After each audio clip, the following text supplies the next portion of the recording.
Hello दोस्तों, कैसे हैं। आशा करते हैं कि आप लोग ठीक होंगे, स्वस्थ होंगे।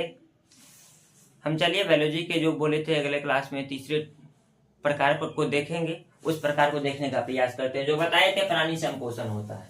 प्राणी संपोषण को इंग्लिश में कहते हैं होलोजोइक न्यूट्रिएशन। क्या कहते हैं? होलोजोइक न्यूट्रिएशन।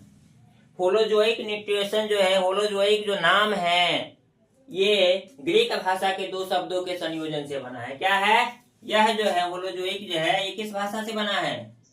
ग्रीक भाषा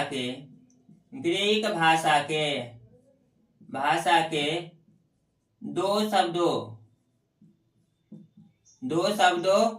के संयोजन से बना है।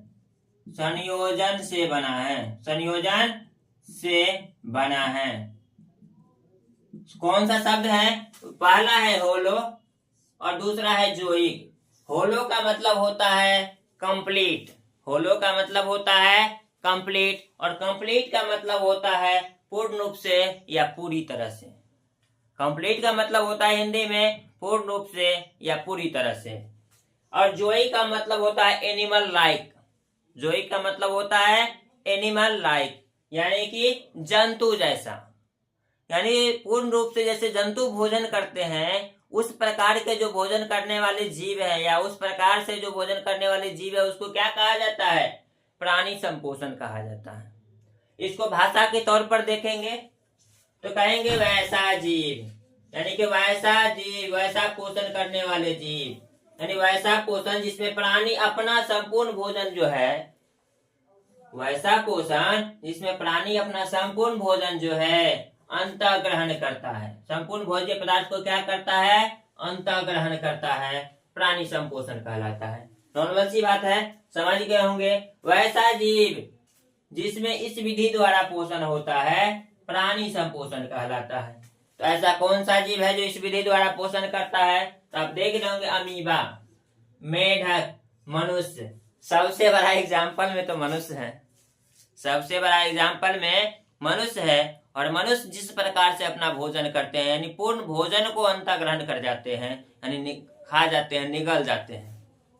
तो पूर्ण रूप से भोजन को कंप्लीट निगल जाते हैं, यानी कि खा जाते हैं। तो पूर्ण रूप से एनिमल भी तो क्या करता है? पूरा भोजन को संपूर्ण अपने शरीर में अंतः प्रवेश करवा लेता है। तो इस प्रकार से पोषण करने वाले जो जीव होंगे वो क्या कहलाएंगे? प्राणी संपोषण कहलाएंगे। इसके बाद एक और चीज देख लेंगे, जीवों में पोषण प्राप्त करने की जो विधि होता है। क्या है? जीवों में पोषण प्राप्त करने की जो विधि है, यानी जीवों में पोषण दो प्रकार से प्राप्त करते हैं। जो एक कोशिकीय जीव होते